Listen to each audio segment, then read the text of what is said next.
राम सिंह के साथ। आज दोस्तों मैं सेशन में काफ़ी वीडियोज मैंने 20-22 वीडियोज अपलोड किए। आप लोगों को अच्छा रेस्पॉन्स मिल रहा है। आज मैं जो आपके सामने टॉपिक लेकर आ रहा हूँ वो स्पष्ट आपको दिख रहा है, परीक्षा की तैयारी कैसे करें। तो जिस भी परीक्षा की आप तैयारी कर रहे हो उन परीक्षा की तैयारियों के संदर्भ में मैं आपको बताना चाहूँगा कि आपको तैयारी कैसे करनी है। कई जने 18-20 घंटे पढ़ते और रह जाते हैं, और कई जने 2 घंटे 3 घंटे 4 घंटे पढ़ते और निकल जाते हैं। तो कंपटीशन का माहौल है, क्या पढ़ना, कैसे पढ़ना, कब पढ़ना, इन सारी बातों का ध्यान रखना पड़ेगा दोस्तों। इसलिए परीक्षा की तैयारी कैसे करें इसके बारे में मेरे जितने भी फ्रेंड्स थे, एक बार मैं उनको थोड़ा मोटिवेट कर दूँ, उसके बाद में अगले सेशन में अपनी क्लासेस तो जारी रहेगी। आज मेरे मन में आया कि मैं एक बार आपको बता दूं मेरे टिप्स, जो इम्पोर्टेंट टिप्स है वो किस तरह से होते हैं। देखिए दोस्तों, किसी ने सच कहा है, आप ध्यान देना इस कोटेशन पे, success doesn't come to you, है ना, यू गो टू इट। देखिए दोस्तों, इसका क्या अर्थ होता है। सफलता जो है वो कभी अपने आप नहीं आती, इसके लिए आपको यू गो टू इट, मतलब इसके लिए आपको कुछ ना कुछ करना पड़ता है, जाना पड़ता है, यानी कुछ ना कुछ उसके लिए प्रयास करना पड़ता है। और प्रयास भी कैसा, प्रैक्टिस भी मोर एंड मोर, ठीक है ना। प्रैक्टिस भी कैसी नहीं है 4 दिन पढ़े 4 दिन छुट्टी, ऐसे नहीं। इसके लिए भी एक कोटेशन में आपको दूंगा, परसिवियरेंस। इसका अर्थ क्या होता है सर, सतत अभ्यास, यानी कॉन्टिन्यूस प्रैक्टिस। सतत अभ्यास सफलता की कुंजी है। तो परसिवियरेंस इज की टू सक्सेस। हर कोई व्यक्ति चाहता है कि मैं सक्सेस हूं, लेकिन सक्सेस होना कैसे है, इसके लिए कुछ इंपॉर्टेंट टिप्स है जो मैं आप लोगों को बताऊंगा। तो देखिए दोस्तों, सफलता ऐसे ही नहीं मिलती है, रातों को काली करनी पड़ती है, ठीक है ना। कहते हैं कि बहुत सारा पढ़ना पड़ता है, वो करना पड़ता है, ऐसा कुछ नहीं है। अगर आप टेक्निकल व्यू से आप अगर सिस्टमेटिक पढ़ रहे हो तो आप कम पढ़कर भी अच्छा गोल अपना अचीव कर सकते हो। और मैंने कहा ना 18-20 घंटे पढ़ने वाले रह जाते हैं, तो उनके रहने के पीछे भी कुछ कारण रहता है। तो आज दोस्तों मैं कुछ इंपॉर्टेंट टिप्स दूंगा, उन टिप्स पे आप ध्यान देंगे। जैसे सबसे पहला टिप्स मेरा रहेगा आपको दोस्तों, डेली रूटीन बनाएं, जैसा आपको सुटेबल हो उसके अनुसार डेली रूटीन बना लें। अब डेली रूटीन में आप देख लें कि कहां पर डिस्टरबेंस है, कहां पे रेजिस्टेंस है, प्रतिरोध है, उनको छोड़, उस टाइम को छोड़ के, उसके अलावा जहां पे आपको लगे कि बिल्कुल यहाँ पर मुझे डिस्टर्ब नहीं होगा, उस टाइम में आप पढ़ाई के विषय को छोड़ दें, ठीक है ना। तो डेली रूटीन आपका होना चाहिए। और साथ में डेली रूटीन बनाना ही नहीं, कई जने टाइम टेबल बना लेते और उसको बाद में बस रोज 4 दिन बाद फिर नया टाइम टेबल, ऐसा नहीं करना है। डेली रूटीन बनाने के बाद उसको आपको क्या करना है, दूसरे टिप्स में मैं आपको बताऊंगा, स्ट्रिक्टली फॉलो करना है। स्ट्रिक्टली फॉलो करना मतलब किसी भी स्थिति में जो भी आपका डेली रूटीन का काम है, जो सब्जेक्ट है, जो आपके विषय है आपने ले रखा है, उसको पढ़ना है तो पढ़ना ही है। बाई दी वे किसी कारण रह जाए तो उसको अगले दिन एडजस्ट करने की कोशिश करना। तो डेली रूटीन में तो हो सकता है कई बार 1-2 दिन काम भी आ सकता है। तो तीसरे टिप्स के रूप में मैं आपको दूंगा कि आप वीकली टारगेट बना लें। वीकली टारगेट बना लें कि भाई इस सप्ताह में मैं कौन सी विषय कितनी तक पढ़ लूंगा या कितने चैप्टर इसके क्लियर कर लूंगा। इस वीकली टारगेट में क्या होगा कि डेली रूटीन में तो मैंने कहा कभी कभार जैसे 2-3 दिन काम आ गया तो हो सके कि आपका डेली रूटीन कंप्लीट नहीं हो पा रहा है, फिर क्या फिर नया बनाते हैं, फिर पुराना, तो ऐसा नहीं करना आपको। वीकली आप टारगेट बना ले और प्रत्येक सब्जेक्ट को बराबर महत्व देते हुए उसको सप्ताह भर के बाद उसका क्या करे, एवल्यूएशन करे, ठीक है ना, आकलन करे कि अपना वीकली टारगेट पूरा हुआ है या नहीं। नहीं हुआ तो किस कारण नहीं हुआ, नेक्स्ट जो वीकली टारगेट बनाए उसको चीज को इग्नोर करना है, ध्यान देना है कि अपने किस कारण से कुछ चीजें रह गई। तो दोस्तों वीकली टारगेट और डेली रूटीन के बारे में, लेकिन इन दोनों से भी पहले जो अहम चीज होती है वो दोस्तों रहती है किसी भी परीक्षा का सिलेबस। आप पढ़े जा रहे हो और वो टॉपिक सिलेबस में है ही नहीं, और उस टॉपिक को आपने इतना बढ़िया तैयार कर लिया है कि कहीं से भी प्रश्न पूछो और मालूम पड़ा कि ये तो टॉपिक क्या है, तो विषय अपने सिलेबस में नहीं था। इसलिए दोस्तों सबसे बड़े वो पटवार हो, रीट हो, आरएस हो, आईएएस हो, यूपीएससी हो, ये सिलेबस एक बार आप सबसे पहले जो तैयार कर रहे हो इसकी प्रिंट आउट लेके जो भी जारी कर रहा है ना इसका संबंधित निदेशालय, जैसे मान लो RSMSSB है तो उसी का सिलेबस फॉलो करें। ये बुक्स वाले, पासबुक्स वाले, गाइड्स वाले इनके सिलेबस को नहीं माने, ठीक है ना। जैसे RPSC देती है, UPSC देती है, बस उसी के सिलेबस को फॉलो करें, क्योंकि पेपर बनाने वाले भी सिलेबस को फॉलो करके ही बनाते हैं। तो सिलेबस में जो टॉपिक है तो फिर उस टॉपिक को नहीं छोड़ना है, उस टॉपिक को तो आपको पढ़ना ही है। सिलेबस से बाहर आपको फालतू की चीजें नहीं पढ़ना। कई जने मैंने कहा ना 18-20 घंटे पढ़ते, उनमें कई जने ऐसे होते हैं जो बस पढ़ते रहते हैं, ठीक है ना। जैसे अभी भूगोल के संबंध में मैं बताऊंगा, तो जैसे पटवार में राजस्थान भूगोल में मेरे को लगता है कि एक चैप्टर दिया राजस्थान के पर्यटन,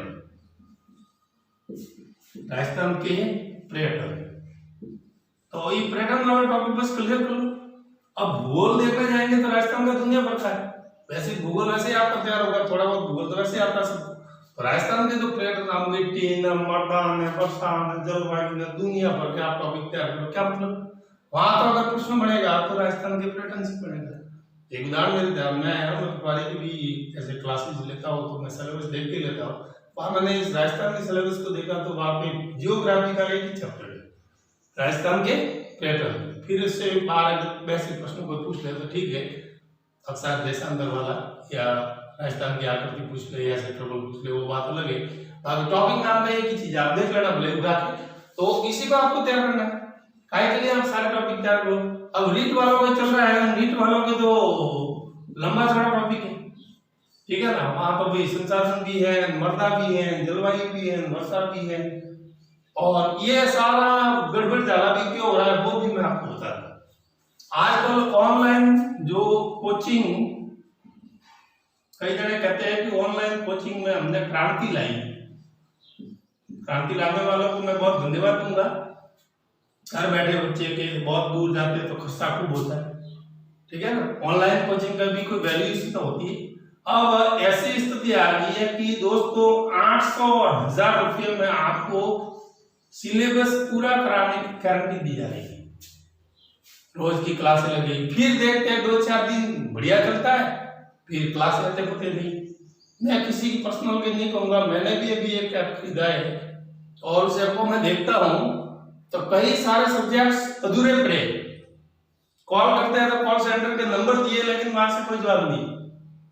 परीक्षा ये तो ठीक हुआ कि पटवार की हुई नहीं, बाकी मई में होती है और अब तो रिजल्ट आने की तैयारी होती है, और सिलेबस के अभी तक पते पते नहीं है। जैसे इंग्लिश का सिलेबस अच्छा खासा चल रहा था, अभी 10 दिन से क्लासें बंद पड़ी है। हम करते पूछते हैं तो जल्दी ही करवा देंगे, उनका एक ही जवाब है जल्दी ही करवा देंगे, आपको चिंता नहीं है हमको चिंता है। तो कहने मतलब एक बार बच्चे जुड़ जाते हैं फिर कहते हैं हमने ऑनलाइन जगत में क्रांति ला ली। लेकिन ऑनलाइन में भी अगर कोचिंग कराते हैं तो जो टॉप लेवल के कोचिंग जो संस्थान होते हैं वो करवाते हैं, लेकिन इसमें भी स्ट्रिक्टली अपने को क्लासेस फॉलो करनी पड़ती है, डेली के नोट्स बनाने पड़ते हैं।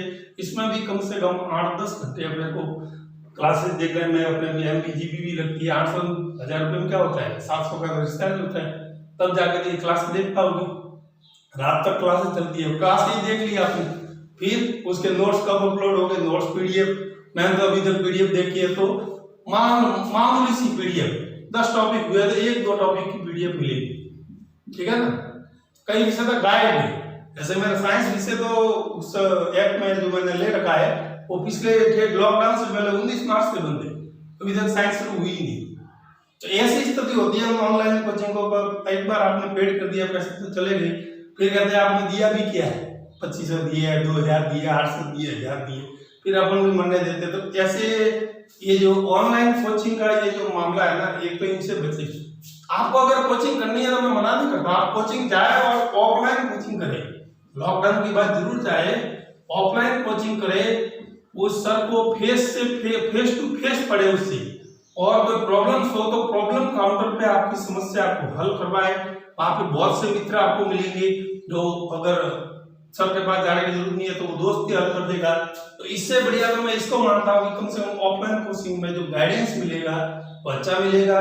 आपको पढ़ाई में भी कोई दिक्कत आ रही है, उन्हीं सर को आप रोक के भी पूछ सकते हो कि सर मुझे समझ में नहीं आया, अलग से आपको बिठा के भी वो पढ़ा सकते हैं, ठीक है ना। तो रही बात, पहली बात तो ये मैं तो इसको मायाजाल ही मानता हूँ, भले ऑनलाइन हो या ऑफलाइन, ठीक है ना।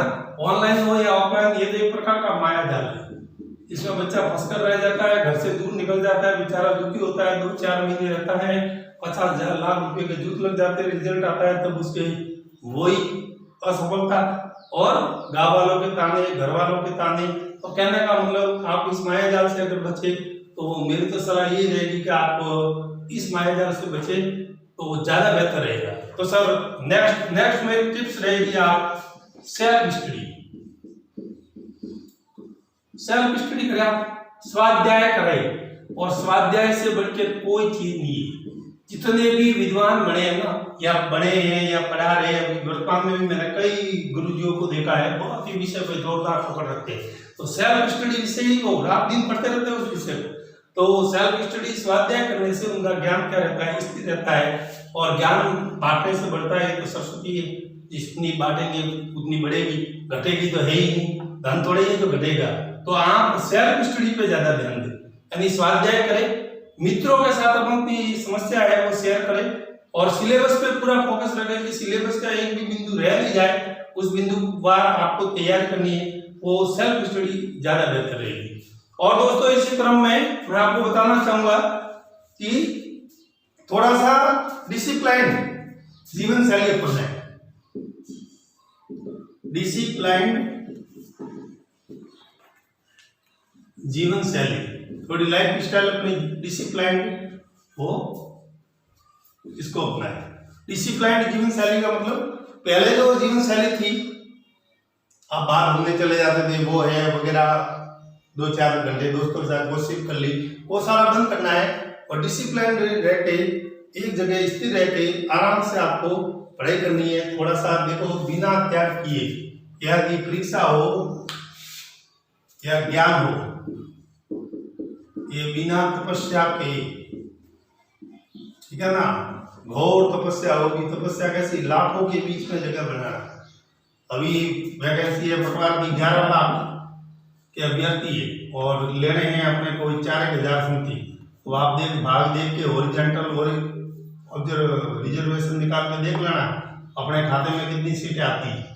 तो उस हिसाब से तैयारी करनी है कि अगर आप 11 लाख में 2,000 में अपना स्थान 4,000 में बनाने में सक्षम रहते हो तो आपने पढ़ाई की है, नहीं तो नहीं की। तो दोस्तों देखो, डेली रूटीन है, इसको स्ट्रिक्टली फॉलो करना है। डेली रूटीन में अगर आपको लगे कि डिस्टर्बेंस हो रहा है तो आप वीकली टारगेट बनाएं, उस वीकली टारगेट से आपको एवेल्यूएशन करें। वीकली टारगेट होते ही सेल्फ टेस्ट भी दिया, ऐसा नहीं कि सेल्फ टेस्ट नहीं ले सकते कोई प्रकार के मॉडल पेपर से। आप मॉडल पेपर लाए, खुद एक बार लेके बैठे, कितने साल मेरे सही हो रहे देखो। और कुछ सब्जेक्ट ऐसी होती है जो बिना प्रैक्टिस के होती ही नहीं, भले लाख कोचिंग लो, कुछ भी कर लो, जैसे रीजनिंग है, ठीक है ना, तो आपको अभ्यास करना ही पड़ेगा। मैथ से बिना अभ्यास के सेट बैठेगी, ये थोड़ी रटी थोड़ी जाती है इसको। तो ऐसे कुछ सब्जेक्ट रहते हैं जिनको तो आपको प्रैक्टिस के बिना संभव ही नहीं है। इसमें तो अधिक से अधिक आप ऑफिस में काम करते रहो, नए नए सवाल मिलाते रहो, और नई नई प्रॉब्लम से फेस होंगे, तो धीरे धीरे क्या होगा, अपने एकदम से अपना जो बेसिक होगा वो मजबूत हो जाएगा। तो डिसिप्लिन जीवन शैली के साथ फिर थोड़ा सा अगर आपको समय मिले तो मैं बाबा बुद्धदेव जी का भी अनुसरण करता हूँ। तो नियमित ध्यान, सुबह उठ के बढ़िया जल्दी ब्रह्म मुहूर्त में उठ के नियमित ध्यान, थोड़ी देर के लिए प्राणायाम या जो भी व्यायाम, ठीक है, इनको रोक नहीं लगानी। वॉकिंग है, मॉर्निंग वॉक करते हो, अभी तो लॉकडाउन चल रहा है, शायद बंद होगी, मैं नहीं कहता कि अभी जाना और डंडे खाना पुलिस के, लेकिन इन चीजों को भी करना चाहिए। नियमित ध्यान है, प्राणायाम है, व्यायाम है, वॉकिंग है, तो कहने का मतलब इन चीजों से करने से क्या होता है, दिमाग का जो कॉन्सेंट्रेशन है ना, ब्रेन, ये जो ब्रेन है ना, ब्रेन, इस ब्रेन में एक प्रमस्तिष्क होता है, प्रमस्तिष्क होता है, ठीक है ना। ये एक प्रकार की अपनी हार्ड डिस्क है जो सारी चीजों को संजो के रखता है, और जब चीज सेट हो जाती है, जब याद हो जाती है, तो वो मेरुरज्जु को ट्रांसफर होता है। साइंस की बातें मैं बताता हूँ, तो ये सब आपको बता रहा हूँ। मैं आपको इसलिए बता रहा हूँ कि मनुष्य के प्रमस्तिष्क में सर्वाधिक वलय होते हैं, यानी कि सर्वाधिक खांसे इस तरह से होती है। इसलिए जगत का सबसे बुद्धिमान प्राणी है, वो कौन सा है, मनुष्य। इसलिए इस मनुष्य को सबसे बुद्धिमान प्राणी है, तो फिर बुद्धिमत्ता से काम करो। यानी आप सबसे पहले सिलेबस उठा के देख लो, सिलेबस में एक एक टॉपिक, एक सब्जेक्ट को आपको ध्यान से कौन सा सब्जेक्ट है और उसमें कितने टॉपिक है, उसके बाद डेली रूटीन सेट में बैठे थे, उसके बाद वीकली टारगेट बना लो, ठीक है। उसके बाद में कोचिंगों के मायाजाल से तो बचो, तो और भी दी बेस्ट है, मैं तो यही कहूंगा। सबसे ज्यादा ध्यान देना आपको सेल्फ स्टडी और संकल्पवान बने, आप सेल्फ मोटिवेटेड बने, सेल्फ मोटिवेटेड बने, सेल्फ मोटिवेटेड बने अपने आप को कि अब की बार को हाँ या पार मुझे कुछ करना है, I have to do it, ठीक है ना, I have to do it. इस तरह के अगर अपने अंदर मन जोश होगा और मैं इसको करके ही रहूंगा, आई कैन डू इट, ठीक है। दोस्तों छठी में एक पार्ट पढ़ा होगा इंग्लिश में कभी, तो वहां पर एक पार्ट भी है, आई कैन डू इट। और बिल्कुल इम्पॉसिबल अपन कहते हैं ना, nothing is impossible, nothing is impossible. मैं इम्पॉसिबल को ऐसे पढ़ता हूँ, I am possible, I am और फिर होगा पॉसिबल। इम्पॉसिबल कैसे हो गए, इम्पॉसिबल तो कोई होता ही नहीं। इम्पॉसिबल को आप कह दो आई एम पॉसिबल, यानी कि आई कैन डू इट, मैं इसे कर सकता हूँ और मैं इसे करके रहूंगा, I have to do it. तो इसके लिए दोस्तों आपको सेल्फ मोटिवेटेड होना पड़ेगा, तब जाके अपनी नैया पार लगेगी। और इसी क्रम में दोस्तों एक दो बातें और मैं आपको बताऊंगा। एक जो बुक्स आप पढ़ते हो, तो थोड़ा सा गाइडेंस होना चाहिए आपको कि बुक्स में जो दोस्त सफल है ना, सफल अभ्यर्थी जो भी है अपने आसपास, उससे एक बार सलाह मशविरा करके बुक्स खरीदे, क्योंकि मार्केट्स में दुनिया भर की बुक्स आ जाती है। और कई बच्चे तो क्या करते हैं कि जैसे राजस्थान ले लिया, अब राजस्थान के अंदर 5-6 किताब उठा के लेके आए।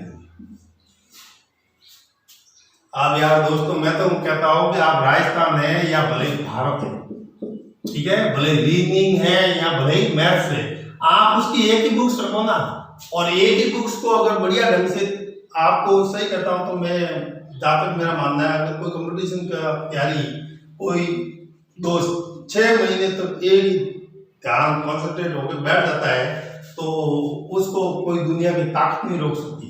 6 महीने भूख हो गई दोस्तों, तो उसके लिए क्या करो, आप एक ही बुक्स रखो ना, एक बुक्स क्लियर करके उसको 5 से 6 बार रिपीट कर लो ना, 10 बार रिपीट कर लो, मना किया किसी ने, नहीं मत पढ़ो। नहीं पढ़ते फिर पछते कि यहाँ 1571 आ गया, उस किताब में 1580 आ गया, दिमाग हो गया डाइवर्ट, अपन घूमते फिरेंगे, ये सही है, ये सही है, गूगल पे सर्च करेंगे, ठीक है ना। तो कहने का मतलब क्या है कि आप जो भी विषय पढ़े उसकी बुक्स एक ही रखें और ऑथेंटिक बुक रखें, ठीक है ना। हिंदी की जैसे ऑथेंटिक बुक आती है कांता प्रसाद वगैरह की, और भी राजस्थान की भी ऑथेंटिक बुक खूब सारी आती है। आप मार्केट में, मैंने कहा ना, जो भी सफल अभ्यर्थी उनको बुक से वो पूछ के लाए, नहीं तो तुमने ढेर पड़े हैं कि आप जो मांगेंगे। एक ये जो रेडीमेड नोट्स की आदत पड़ी है, रेडीमेड नोट्स, जयपुर में चले जाओ त्रिकोलिया बाजार में, ठीक है, जो मांगोगे वो मिलेंगे। आईएएस के भी नोट्स मिलते हैं। अरे यार, दूसरों की तलवारों से आप अगर काम लेंगे तो फिर आपका काम कैसे चलेगा। तलवार अपने खुद की होनी चाहिए। इसीलिए आप जो भी पढ़ो उसके शॉर्ट नोट्स जरूर बनाएं, शॉर्ट नोट्स जरूर बनाएं। ये शॉर्ट नोट्स आपको रिवीजन में काम आएंगे। परीक्षा की रात्रि को एक बार उसको रिवाइज हो जाएंगे एक ही झटके में। इसलिए जो भी पढ़ो उसको आप रिवीजन करो और शॉर्ट नोट्स खुद बनाओ। और मैंने कहा, खुद की तलवार पे विश्वास ज्यादा होता है, दूसरों के हथियारों पे विश्वास करोगे यार तो आप, मैंने कहा ना, जयपुर के उस त्रिपुलिया बाजार में चले जाओ, भले जालूरी घाट जोधपुर चले जाओ, आप कौन से नोट चाहिए फटाक से ऊपर से फेंक देंगे। RAS परी ये लो, कौन सी कोचिंग के चाहिए, फलानी कोचिंग के, ये कोचिंग के नोट्स। मैं किसी कोचिंग का नाम नहीं ले रहा हूँ, मैं तो कह रहा हूँ कि ये सारी चीजें मिल रही। लेकिन आप दोस्तों, मेरा कहना है कि दूसरों की तलवारों से कैसे लड़ोगे, इसलिए अपनी खुद की तलवार कैसे होनी चाहिए। खुद के हथियार होगा तो उस पर विश्वास भी ज्यादा होगा। तो ये दोस्तों, मैंने आज परीक्षा की तैयारी कैसे करें उसके संदर्भ में कुछ आपको मोटिवेशन देना चाहा। तो आपको जो जो चीजें बताइए, एक बार उसको रिकैप के रूप में डेली रूटीन है, स्ट्रिक्टली फॉलो है, वीकली टारगेट है, सिलेबस है, ऑथेंटिक बुक है। फिर मैंने अभी आपको क्या बताया, जैसे आप सर्च करते हो गूगल पे, एक 2 यूनिवर्सिटी ऐसी खुली है दोस्तों, जो आपको मैं बता दूं, ये यूनिवर्सिटियां बर्बाद करती है बच्चों को। फेसबुक और व्हाट्सएप, पढ़ने वाले बच्चों के लिए ये दोनों यूनिवर्सिटियां बड़ी खतरनाक है। इन्हें आप फोन से हटा दें। पहली बात तो जहां तक कोई संभव हो तो फोन का प्रयोग करें नहीं एंड्रॉइड, लेकिन फोन सर आजकल क्या है कि जरूरत होगी तो कम से कम इनको तो आप डिलीट कर ही सकते हो ताकि डिस्टर्ब नहीं हो, ठीक है ना। नहीं तो उस दोस्त का मैसेज आया, फलाने का वो आया, फेसबुक पे आज ये आ गया, आज वो खबर आ गई, तो ये दोनों यूनिवर्सिटियों से आप दूर रहे। तो सर इसका मतलब क्या हम फेंक दें क्या हमारा फोन? कोई फेंकना कोई नहीं कह रहा, मैं कह रहा आप फोन का यूज करें, जरूर करें। जरूरत पड़ने पर क्या यूज करें, तो जरूरत पड़े पे अभी एक नया ऐप है, जोरदार ऐप जो चल रहा है, टेलीग्राम ऐप। आप टेलीग्राम ऐप कोई भी विषय लिख के आप टेलीग्राम पे सर्च कर लो, मिल जाएगा। और शानदार मानता हूं मैं तो इस टेलीग्राम ऐप को, हजारों की संख्या में कई ग्रुपों में बच्चे जुड़े हुए, वहां पे पीडीएफ नोट्स भी आते हैं, साथ में क्लासेज भी उनकी यूट्यूब पे आती है। तो दूसरी जरूरत पड़ने पर आप यूट्यूब की मदद ले सकते हो। कोई क्लास समझ नहीं आ रही है, कोई टॉपिक समझ नहीं आ रहा है, तो आप यूट्यूब पे जाके सर्च करके उस टॉपिक को घंटे भर के 2 घंटे के लिए आप सुन सकते हो। अगर जरूरत पड़ने पर ये 2 ऐप है, ये आपके लिए फायदेमंद रहेंगे, यूट्यूब और टेलीग्राम। और इन दोनों यूनिवर्सिटियों से थोड़ा आप दूर रहेंगे। तो ये दोस्तों था आज का मेरा मोटिवेशन। कैसा लगा, किस तरह से आप करेंगे और तैयारी में आपकी सहायक रहेगा या नहीं रहेगा, ये तो आप वीडियो देखने के बाद ही कमेंट में मुझे लिखना। सारी बातें मैंने बताई है, उसको स्ट्रिक्टली आप फॉलो करना और देखना दोस्तों, एक दिन सफलता आपके कदम चूमेगी, ठीक है ना। स्ट्रिक्टली आप फॉलो करेंगे तो सफलता आपके कदमों में होगी, क्योंकि सफल व्यक्ति होते हैं उसके कोई 4 हाथ होते नहीं, 4 पैर नहीं होते, 4 आंखें नहीं होती, कोई 10 सिर नहीं होते, 10 आंख होता नहीं, अपने में से ही होता है। लेकिन वो सिस्टमेटिक इस तरह से पढ़ता है और अपन पढ़ते हैं, उनका थोड़ा सिस्टम ही अलग है। इसलिए दोस्तों सिलेबस वगैरह पे सब पे फोकस करके बढ़िया से तैयारी करना। बेस्ट ऑफ लक सभी को, जय हिंद।